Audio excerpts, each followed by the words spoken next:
Բարև ձեզ։ Փաստինֆոյի եթերում շարունակում ենք հետևել միջազգային իրադրությանը։ Ամերիկյան Սենատը մերժեց օրինագիծը, որով պահանջում էր անհապաղ դադարեցնել ռազմական գործողությունները Իրանի դեմ։ Դրանով ըստ էության Թրամփը ձեռքերի ազատություն է ստանում եւ վստահ ենք, որ պատերազմը շարունակվելու է եւ լինելու է ավելի դաժան։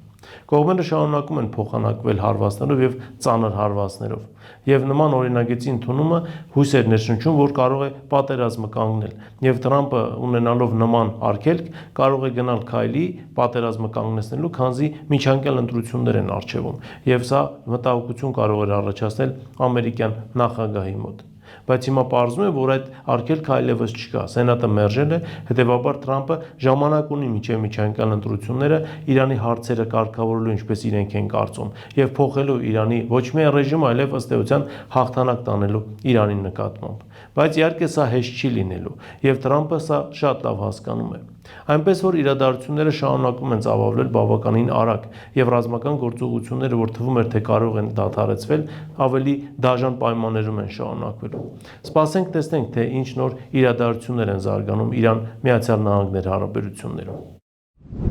Երկրորդ թեման, որին ցանկանում եմ անդրադառնալ, Եգիպտոսի հետ է կապված եւ առհասարակ Մերձավոր Արևելքի պետությունների։ Այս պահին խոսենք Եգիպտոսի եւ Հորդանանի մասին։ Եգիպտոսի նավահանգիստները արդեն դառնում են թիրախ իրանական հրթիռների համար։ Նախորդին Եգիպտոսի նավահանգիստներից մեկում հարձակման է ենթարկվել ամերիկյան գազատար նավը եւ նաեւ ներբեռնող ենթակառուցվածքները, որոնք պատասխանատու են գազի ներբերման եւ տեղափոխման համար։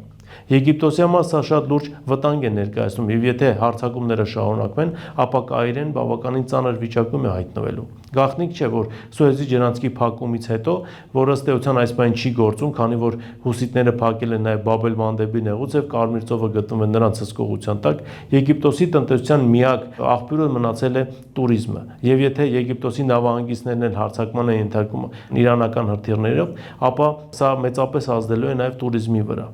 Բացի այդ, Հորդանանում եւս իրավիճակը բավականին լարված է։ Հարյուրավոր քաղաքական, պետական եւ հասարակական գործիչներ դիմել են երկրի իշխանություններին, պահանջելով դուրս բերել ամերիկյան բազաները Հորդանանի տարածքից։ Հորդանանն էլ Եգիպտոսի նման մեծապես կախված է տուրիզմից։ Հորդանանն էլ բավականին ծանր տնտեսական վիճակում էր գտնվում մինչև պատերազմը, եւ այս պահին էլ իրավիճակը շարունակում է լարված մնալ։ Եվ գործիչները պահանջում են երկրի իշխանություններից դուրս բերել բազաները, քանի որ կարծում են, որ այդ բազաներն են, որ Հորդանանը դարձրել են թիրախ Իրանի համար, եւ մինչ այդ Իրան-Հորդանան հարաբերությունները բավականին լավ են եղել եւ որևէ խնդիր չի եղել այդ երկրների միջև։ Հորդանանից առաջ նման պահանջ էին ներկայացրել, եթե հիշում ենք, եւ Արաբական Միացյալ Էմիրություններում, եւ Սաուդյան Արաբիայում, եւ սոցիալ պետություններում, քանզի եկել են այն համոզման, որ ամերիկյան բազաները ոչ միայն չեն պաշտպանում արաբական երկրները Իրանի հարձակումներից, այլև ընդհակառակը այդ բազաների պատճառով երկրները դառնում են թիրախ իրանական հրթիռների համար։ Եվ վերջին թեման, որին ցանկանում ենք անդրադառնալ, կապ ունի Միացյալ Նահանգներ-Ռուսաստան հարաբերությունների հետ։ Այս անգամ ուկրաինական կոնտեքստով հարցը դիտարկենք։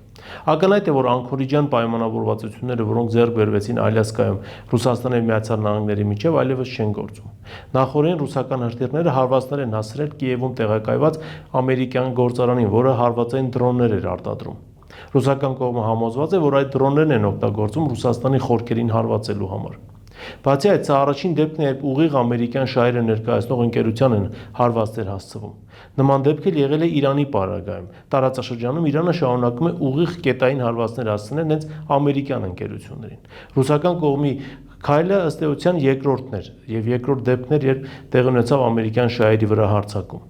Մի բան պարզ է, Ուկրաինայի հարցում Միացյալ Նահանգները եւ Ռուսաստանը արդեն տարբեր դիրքորոշումներ ունեն։ Չնայած Տրամփի հայտարարություններին եւ ամերիկյան օրենսդիրների ընդունած որոշումներին, Միացյալ Նահանգները շարունակում է անվերապահ աջակցել Ուկրաինային։ Իսկ դա նշանակում է մի բան՝ պատերազմը շարունակվելու է, ընդգրկելով ավելի մեծ տարածքներ եւ պատճառելով ավելի մեծ զոհեր հակամարտող կողմերին։ Այս թեմաներն էին, որոնց այսօր ես ցանկացա անդրադառնալ, դուք շարունակեք բաժանորդագրվել մեր YouTube-յան ալիքին, ինչպես նաև շնորհակալ ենք այն նվիրատվությունների համար, որ արվում է ձեր կողմից մեր ալիքի աշխատանքն անխափան ապահովելու համար։ Այսօր այսքանը, շնորհակալություն, կհանդիպենք հաջորդ անգամ։